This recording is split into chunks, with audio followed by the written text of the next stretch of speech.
Welcome to the online webinar, Implementing the HCBS Rules in a COVID World. My name is Dara Johnson, and I'm with Access, and along with me is my colleague Danielle Ashlock. And today, the two of us will be giving you an overview of the HCBS Rules and our response to how do we comply with the HCBS Rules in a COVID world.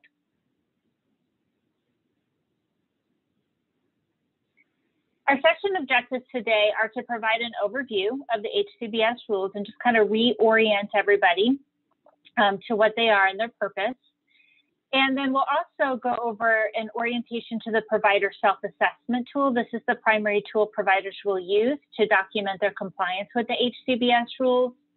We'll talk about changes that we've had to make to that assessment related to compliance for the HCBS rules as it results of COVID and how things have had to change, with the understanding that many of the strategies and practices you all are planning to put into comply with the HCBS rules have had to be modified or can't be implemented at this time due to your efforts to mitigate COVID. For the members that you're serving. So we'll go over what that looks like. We'll talk about the new COVID transition plan, which really outlines what it is that you are doing right now to maximize the members' ability to engage with their community and sort of the overall intent of the HCBS rules, as well as some of the things you're doing more generally to accommodate members and to mitigate risks to them. And then finally, we'll present a timeline for compliance and both from the provider perspective and the timeline the health plans are going to utilize to initiate the quality monitoring visits to make sure that we're giving you all as much time as possible to receive an assessment or multiple assessments before the compliance period for the HCBS rules, which is March of 2023. The overall intent of the HCBS rules, well, the purpose is sort of threefold. One, to enhance the quality of services that are provided to members, and really defining that quality as providing protections to participants. We look at the HCBS rules as rights, so really affording members those rights to engage with their broader community and have the support to do so. And of course, the overall outcome that we want to see from the HCBS rules, the purpose and the outcome that we want to see is members having full access to the benefits of community living. And there's two items here. One is receive services in the most integrated setting. Most of our members, due to the hard work that you all have been doing over the many years, is to receive services in the most integrated setting. We do this to a great degree now. We have many members receiving services in integrated settings. Where our opportunity lies with the HCBS rules is to take that a step further and make sure that members are receiving services to the same degree of access as individuals not receiving home and community-based services. So this is really pushing us to the next level of making sure that members are engaged in their broader communities and they're living a normative lifestyle to the greatest degree possible as you or I live, and the choices that we get to make on a daily basis. So this is a real culture shift. One of the shifts in our culture up to date are really, we look at these rules as rights, as I mentioned previously, and the real shift is here is that they don't have to earn these rights. They're automatically afforded these rights, and then we do pare down individual access to these rights if there's a health and safety need and there's a restriction that needs to be applied. So we also look at these restrictions as individualized restrictions, meaning a setting can't apply a restriction across the board. We do have to look at each individual person, their needs, and whether or not, and their wants and desires, and whether or not there's a health and safety risk that should restrict them from one of these rights temporarily until we can get them to the point where they can exercise these rights in a way that's safe for them to do so. So we have an opportunity. These are new basic rights afforded to all members. The HCBS rules is a pretty significant initiative and change for our long-term care program as we move forward, and really redefines how we determine quality of services. We will continue to reinforce the priority of serving members in the least restrictive setting. This will never be something that we get complacent about, and we always want to be vigilant that we have opportunities for members to receive services in the least restrictive setting, as well as continuing to help members progress to those settings, whether it be a setting that they receive services in on a residential basis or maybe a day program setting. The thing that's also really new with this and really kind of pressing and moving forward our already really progressive program is to formalize this new priority to not only ensure that their members are receiving services in an integrated setting, but are they in fact integrated into their community and they're actively engaged in participating in their communities as defined by their needs and interests and preferences. I'm going to now turn it over to Danielle to go over the HCBS rules and to talk about not only what they are, but what do they look like in practice? How would you all view these things or be able to better understand these things as changes that you need to make in your day-to-day business practices in order to comply? Thank you, Dara. So as we start going over these, I do want to let everyone know we go over these in a little bit more detail and how they can apply to each different setting type in our HCBS Provider Training Part 1, the HCBS Overview, which is available on our website. So we'll go from a little bit at a higher level in this training. So HCBS Rule 1, the setting is integrated in and supports full access to the greater community, including opportunities to seek employment and work in competitive integrated settings, engage in community life, control personal resources, and receive services in the community to the same degree as people who don't receive med services. So how this looks in practice, because there's a lot of parts to this rule, we'll kind of break them down by part. But for employment services and supports, when people express an interest in employment, is the setting referring them for employment services or schooling? And we understand this might look a little different now because of COVID, and you'll be able to outline those changes to how this, where you may not be able to get people out working in the community, what your plans are when you can, once the pandemic of risk is mitigated. And another thing with employment, do people have access to transportation to and from those employment or work or involving activities? And this doesn't mean that the setting has to provide the transportation, but are you working with the member to find different supports? Do they have family members, coworkers, other to arrange for that transportation so they can get to and from work or volunteer activities? And does the program support individuals to have career exploration opportunities? Just as many of us, when we're younger, you don't really know what's possible. I can tell you when I was a little girl, I didn't dreaming the project manager. I'm glad I am now. But it's just gaining experience and being put in positions where you can learn about different job opportunities and what might be out there and what might be a good fit for you. So it's important that the program does support individuals to be able to have that career exploration, because how else would you know what's possible if you're not exposed to it? Engagement in community life. Do individuals have staff support to assist them in participating in activities in the community? Do individuals have regular contact with people who don't live in the home and don't receive services? So pre-COVID, this may have looked like, people coming into the setting to provide training or participate in an activity or things like that. I'm sure it will look different now. But how are people getting opportunities to contact other people who don't, live in the setting? Do individuals participate in activities in integrated settings comparable to peers? This is really important for my age.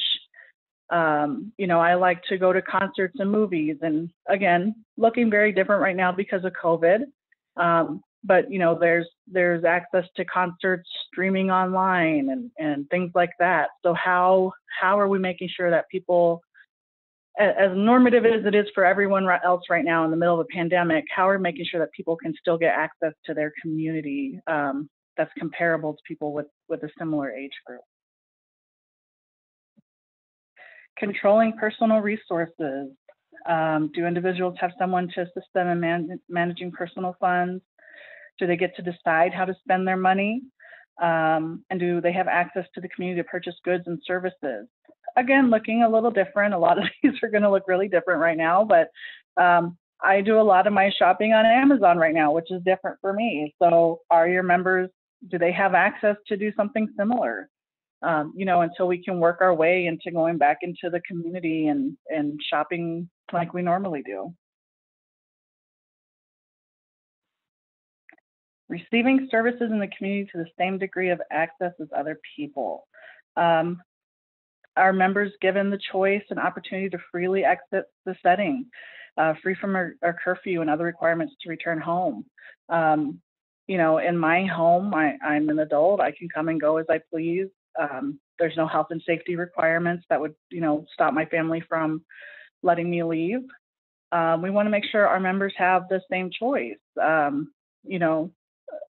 If there are those health and safety requirements, we want to make sure those are individualized to the member. And it's not just the blanket, no one can leave after 9 p.m. or you have to be back into the setting at 7 p.m. We want to make sure people, this is their home and they are adults and they have those freedoms. Are individuals given the choice and opportunity to freely come and go in the setting? Similar to the first one, do individuals have access to transportation to and from the setting for the purposes of engaging in community life? Again, not expecting the setting to drop everything and drive everyone individually, but as the provider, are you working with these members to figure out, hey, you want to go to church? I can't get you there, but let's talk to people at the church and see who can. Simple things like that. HCBS Rule 2, the setting is selected by the individual among setting options, including non-disability specific settings and an option for a private unit in a residential setting. So really, do you let people visit prior to choosing to live there? If I'm going to rent an apartment or a house, I'm able to take a tour before I choose to live there so I can get a feel for the community, the other people that live there. Is it a loud neighborhood? Is it quiet? Things like that. So are you, again, looking different with COVID, but do you maybe do a virtual tour? Or, if everyone's social distancing or keeping 6 feet apart and with a mask, can they kind of do a walkthrough of the setting if you've mitigated those risks? And when we can get back to normal, what kind of tours do you offer? Do you let people participate in an activity? It can be a lot different just seeing what everyone's doing and actually, participating and talking with the people who already live in the setting.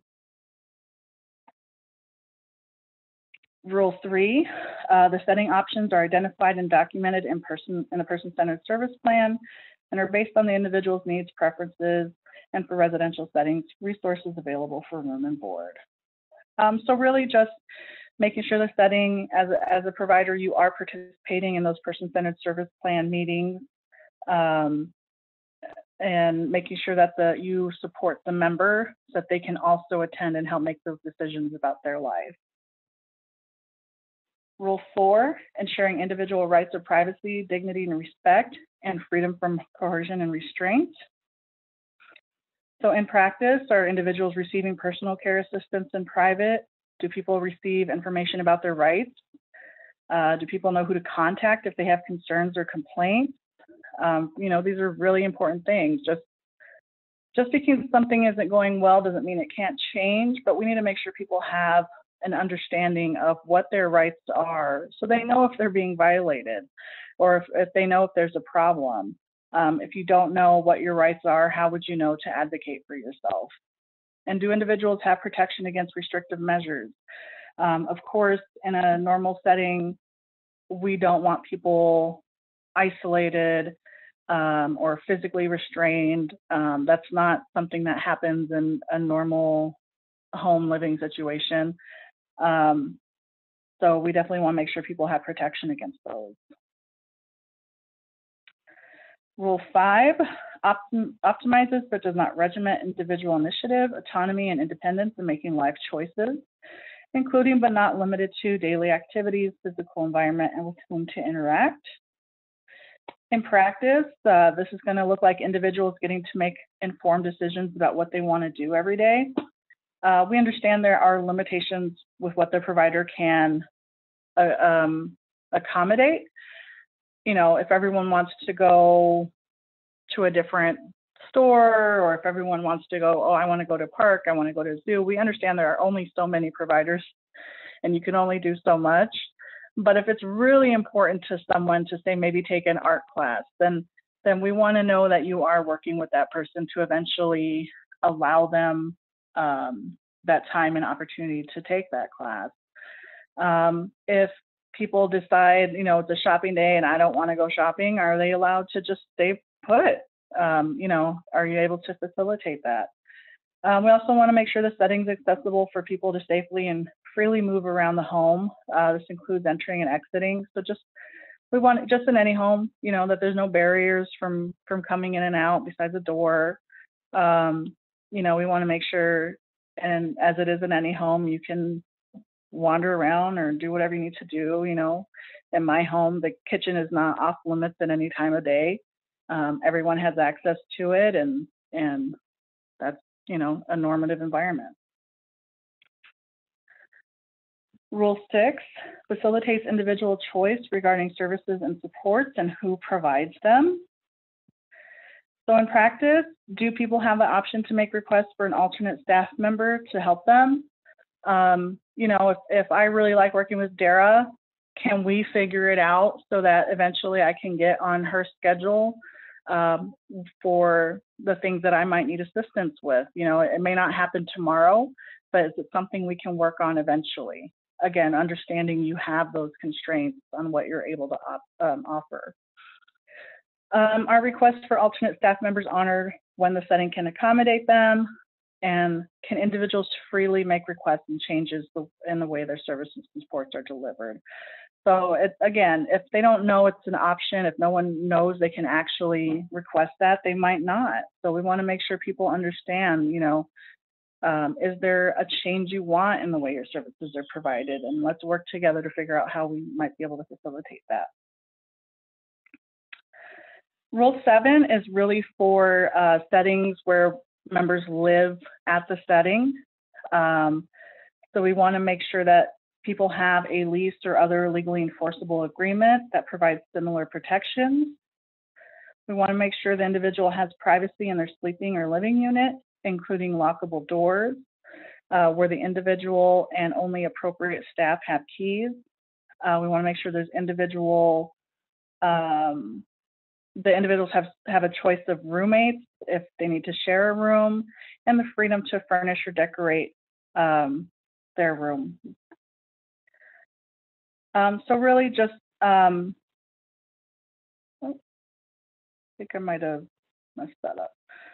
Really, we just want to make sure people, very much, and as we said, in a normative home, I can go to sleep, I can close my door, and random people won't be coming in and out. If I want to leave and lock my house, you know, I can do that and keep my things safe. And not everyone has a key, or it's not lockable.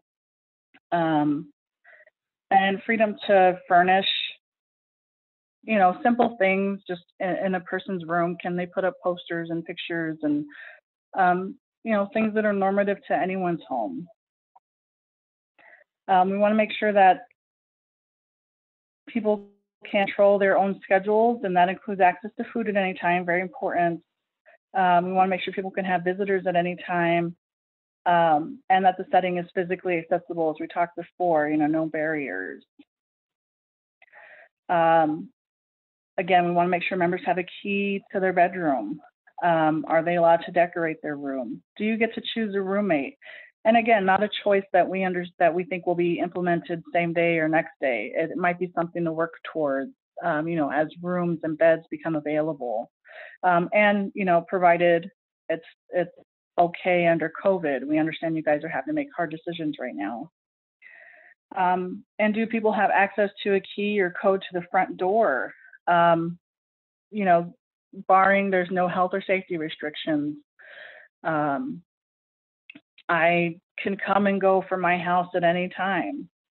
So can anyone else do that? And maybe if they don't have a key, is there someone available to let them in and out? There's ways to work around these, but at the end of the day, we need to make sure people have access to their community and to their home in a very normative way. And do individuals have a choice on what time they eat? If I want to eat at 3 a.m., it may not mean that I'm going to prepare a 5-course meal, or anyone's going to do it for me, certainly. But I can get up and have a snack, for sure. I can have a bag of chips or, fruit if I actually want to be healthy. So we want to make sure people have those same choices in the setting in which they live. And of course, the setting doesn't always have to provide them. So do individuals have the opportunity to buy their own food and snacks, whether through Amazon or however it's going to look shopping right now? Are you supporting people in doing that? Are people free from restrictions on when they can have family and friends over to visit? If I really wanted to, I could have people over at midnight.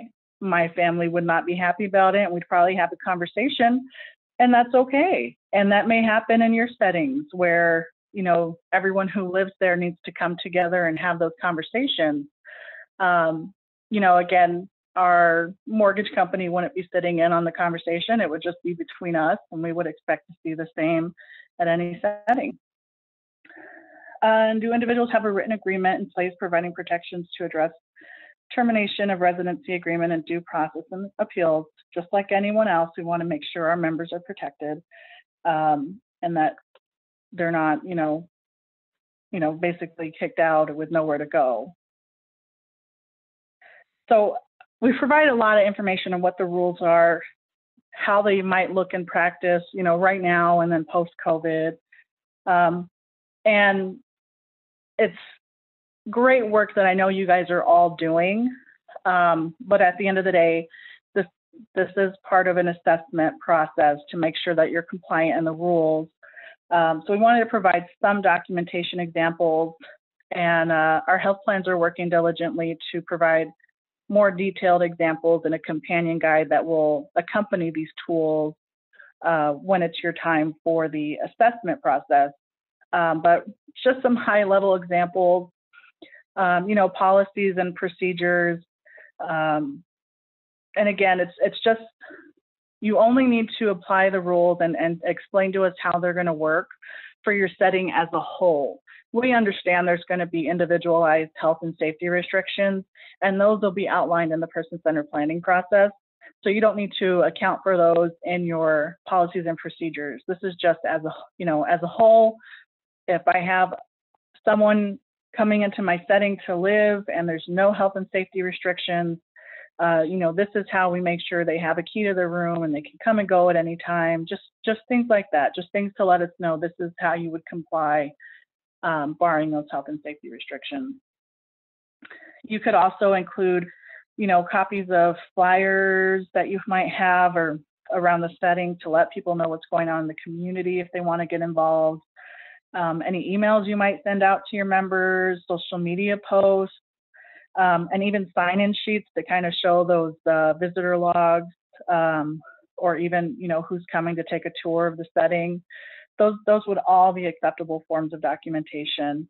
Right now, because not everybody's going, doing an on-site assessment, we also accept pictures if you want to show different calendars or signage that you have around your setting that show how you comply. You could do pictures of different members' rooms with no member information, but However you want to show and really showcase the good work that you're doing to comply with the HCBS rules. Be creative, because it could be really anything. And just as a reminder, if you do send anything to your health plan that contains member information, it must be sent in a secure method that meets the HIPAA requirements. And I will throw it back over to Dara for now. Thanks, Danielle. So before we present sort of how we've reimagined the quality monitoring process for the HCBS rules in response to COVID, let's talk a little bit about what our intentions and plans were pre-COVID. And at some point, it's worth noting, at some point we will get back to the original plan when our community is in a better position with respect to COVID risk mitigation. But the first component is a provider self-assessment. This gets sent out by, the plan is for it to be sent out by the health plan to be completed prior to the MCO coming on site. And the purpose of the MCO's on-site visit is to validate what you've documented in the self-assessment.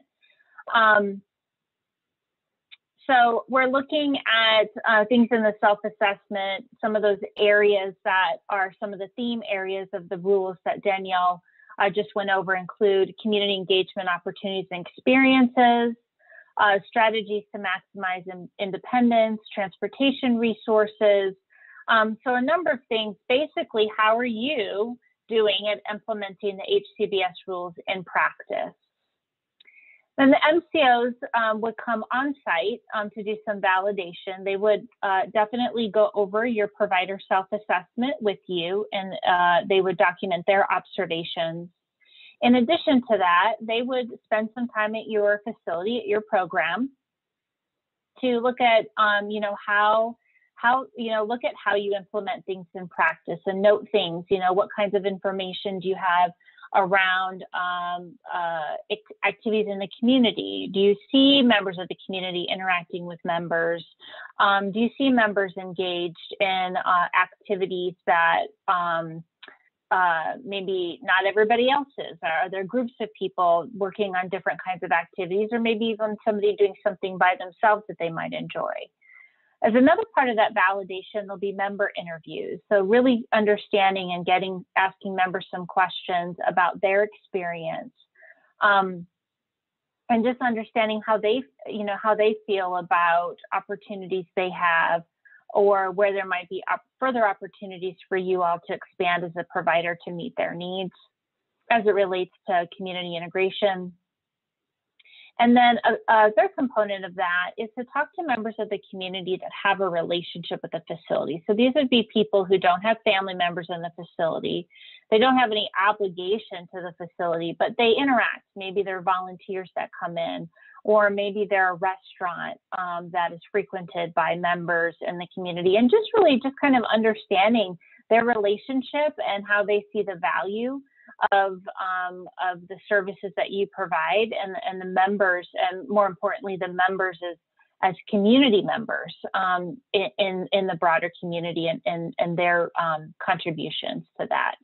So it's a combination, again, of provider self-assessments and then some on-site validation and engagement with the MCO or the health plan.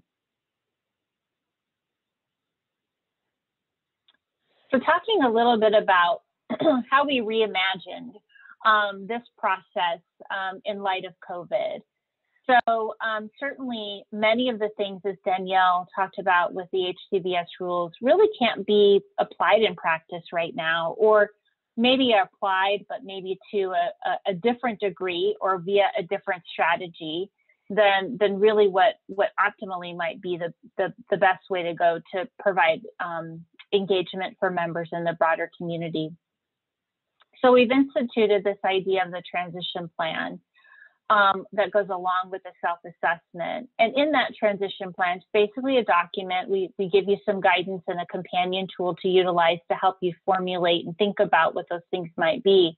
But some of the things we want you to address is really around how are you supporting members during this time, and how are you, to the extent possible, supporting their choices, their preferences, and their community engagement. So, things like, how are you teaching individuals to advocate for themselves, to be able to determine what risks they're willing to take? We're all doing that now. We're all deciding what risks are we willing to take or not to take. And if we take the risk, we're all deciding and learning about ways that we can mitigate risk to ourselves, like wearing masks, like, being 6 feet apart from the other person. So we're still going to the grocery store, but what does that look like now today in a COVID world? Another thing we want you all to describe is how you'll communicate the safety efforts that your staff are taking to support individuals and their family members. So, that's part of the decision making about what risks are we willing to take. Are we willing to go to the day program right now? Maybe not. Maybe we are. We want to know what the staff are doing and what you are doing as an agency to support risk mitigation. How are people being assisted to purchase goods? One of the things, particularly on the residential standards, is, how are you supporting members to use their money to buy and purchase things that they need or want? As a right, Danielle talked about using Amazon more nowadays. So, are you assisting people in doing online shopping, or maybe working with a family member to do shopping for them? Again, really trying to maximize their choices and opportunities, pretty consistent with how we all, with the choices and things that we're all making now, whether or not we're an all-text member. A couple of other things, describing how the setting's accommodating individual needs. This could be to connect to people that are important to us. So how are you supporting people to still maintain those connections and those relationships in creative ways that we know that you're doing? Developing a communication plan around all of these things that you are doing, your expectations. And then as part of that communication plan, what is your approach to getting when COVID's less of a risk and when we're able to engage with the broader community? How do you phase back in those things that support community engagement, that support member choice, that support developing informal supports in the community? How do you phase in those things? We want you to just think about it. So when we're ready to do it, you've got a plan and a process already in place. And really the goal here is to think about, as we all are thinking day to day, how do we get back to normal, or even better than normal? So maybe there's an opportunity for you as a provider, depending on maybe your day program who shut down for a period of time, or maybe you're serving less members right now because folks haven't made the choice to go back. But this is your opportunity to think about, what were we doing before COVID?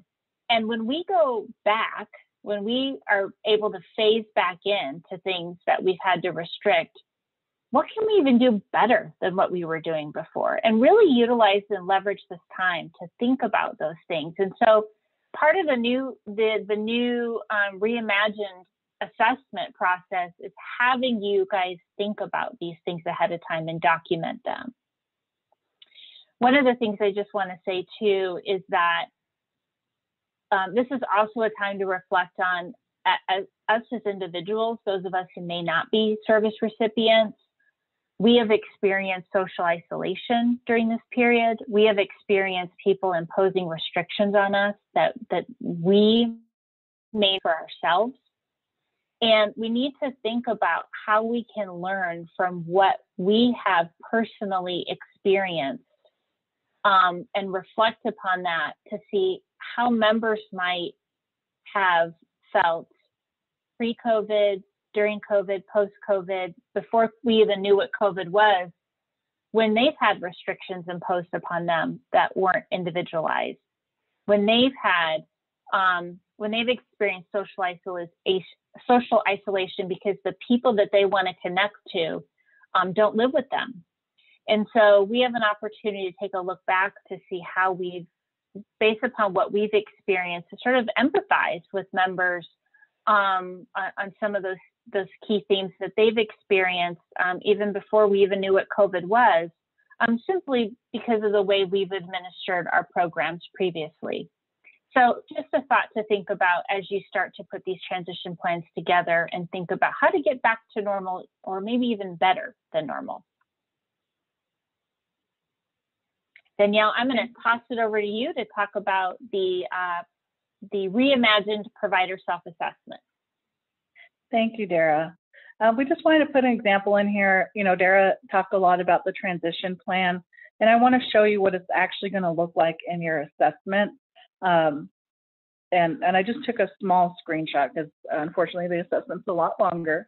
But you'll see that there's questions in white, you know, that you answer kind of yes or no to, and then you can list whatever documentation supports your response. The questions in white are questions that we didn't think would change because of COVID. You know, so individuals participating in programs at the setting, do they have access to the same activities, services, and amenities, regardless of who pays for the service? So basically, if you have Medicaid and private pay, you know, are the private pay members getting free otter pops that the Medicaid members have to pay for? You know, it's a silly example, but things like that. We don't think that would change because of COVID. You know, it doesn't really affect community engagement or anything like that. So that's why this one's in white, and you'll see there's several that we don't think are affected by COVID. So you would just answer, you know, however it applies to your setting today, and then you can list what documentation is going to support your response, and then send that with your assessment to your health plan. And then you'll also see a lot of items in blue. These ones we do think are affected by COVID. So we talked about this earlier, describing how the setting will allow individuals to visit the program or setting prior to choosing to receive services there. So tours and meet and greets, things like that. Obviously, probably not taking place right now, or if it does, it looks really different. It could be virtual. So you could still, we're asking you to describe it and then select whether it will occur when it's safe to do so. So that's your yes or no answer. Yes, you know, we will have people visiting when it's safe to do so, or no, we won't. And then you'll see instead of documentation, it says, please refer to the companion guide on how to address these standards in the COVID-19 transition plan.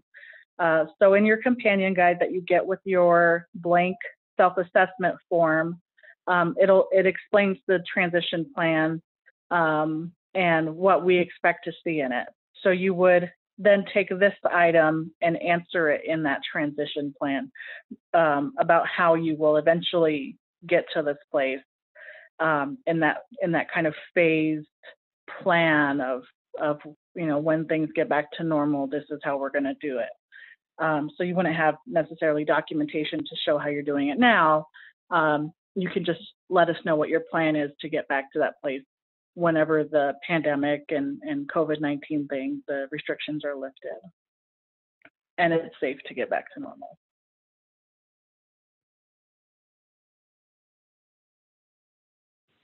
So, oh, go ahead.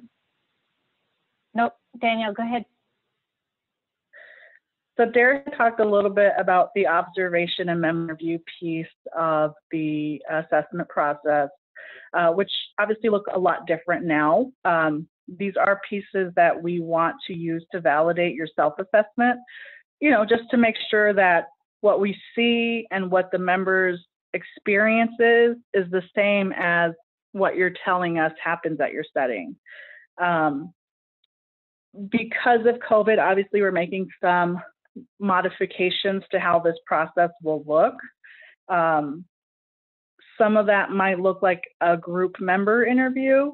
So maybe we get a handful of people at your setting, you know, in a room and have a conference call with them to just get an idea of their experience at your setting, rather than interviewing people one-on-one or trying to track people down on calls and all that fun stuff. As I said before, photos and videos might be a good idea to show your documentation on how you might be already compliant, where it's hard to just write a policy and you want to kind of, you could, MCO may also a virtual cloud, Zoom or to meet with you, go over your assessment, and you could maybe demonstrate or show them things through the video about what happens at your setting. Some MCOs, I'm sorry, I should say health plans, that's a mistake, but it's the same thing. They may decide to work with you to see if there's an opportunity for an on-site visit.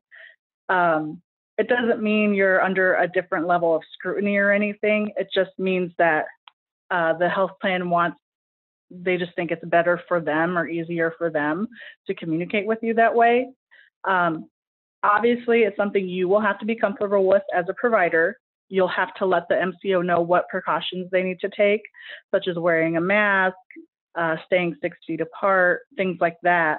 But if you can all come to agreement, some of you may still have those on-site visits, so you won't need to have that, virtual visit planned. But that has a lot to do with your input as well. And Dara, I will throw it back to you for your tips. Great. Thanks, Danielle. I was trying to jump the gun earlier. Tips for HCBS rules compliance. So we know this is, as we talked about, a huge cultural shift. We know that for some of you, there may be minor changes to your business practices. There may be, some of you may have more changes for a normative lifestyle. What we would all want from our own lives. We understand that members have unique needs, and that's the reason why they have people in their life like you all to support them. But we constantly need to be thinking about, what would I want if I was in this position, or what is normal for somebody, or culturally appropriate for somebody who's of this age or of this peer group, and use that as really your litmus test to determine whether or not you think that there should be a revised practice, or you need to do things a little bit differently. Put yourself in their place. Again, kind of going back to my earlier comments around what have we all experienced during COVID that sometimes our members have experienced even before COVID existed? Isolation, and the reduction in choices. So again, think of those things. Certainly, as we stated, accommodations for these standards can be made for age appropriateness. We don't expect you to be supporting members with their employment goals at 5 years old.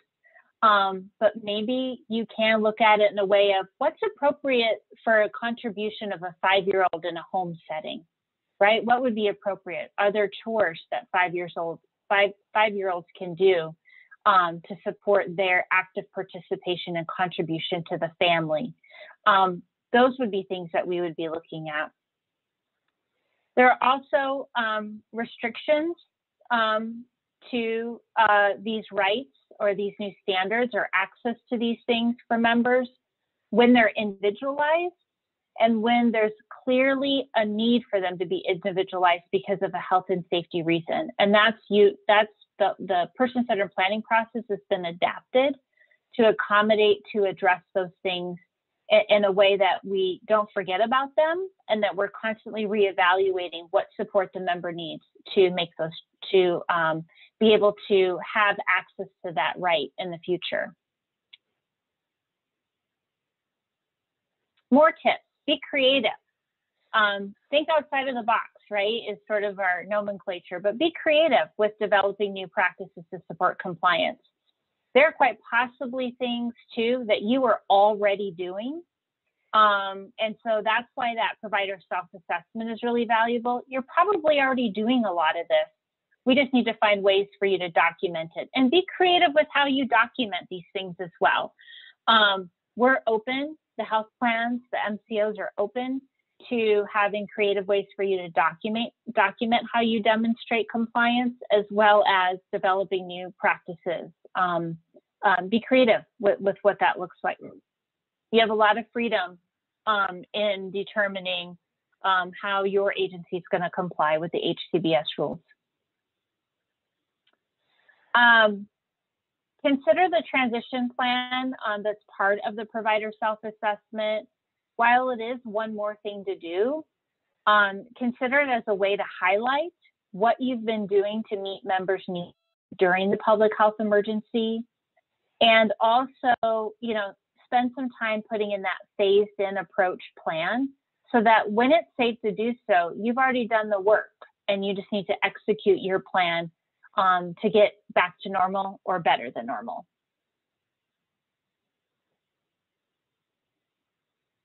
Lastly, we want to highlight for you a couple of resources that are here to support you. So number one, we're here to support you. Danielle and I receive the questions that get submitted to the hcbs@azaccess.gov email address. So we're happy to engage in conversation with you or answer some questions. We also have a pretty robust website on the webpage, on the Access website. We're going to be updating this website pretty regularly from now until probably the foreseeable future. Please make sure to sign up for the constant contact that's on the webpage. That's going to be your best way to stay informed on what's upcoming. For example, we have some training announcements that are coming soon, or if we've posted a new FAQ or some maybe document that you can help to educate members. So again, it's really key that you sign up for that constant contact email address. It's very easy and it's on the web page. So with that being said, we thank you for listening and reviewing the PowerPoint today. I think it'll be a great way to help you kind of reorient yourself to the HCBS rules. We've taken a break from it for a while during the public health emergency and support you in your efforts to comply moving forward. So we appreciate what you do every day to serve our members and the work that you've already done to help them be served in integrated settings, and the work you're going to continue to do to help them take the next step to be active, engaged members in their communities. Thank you so much.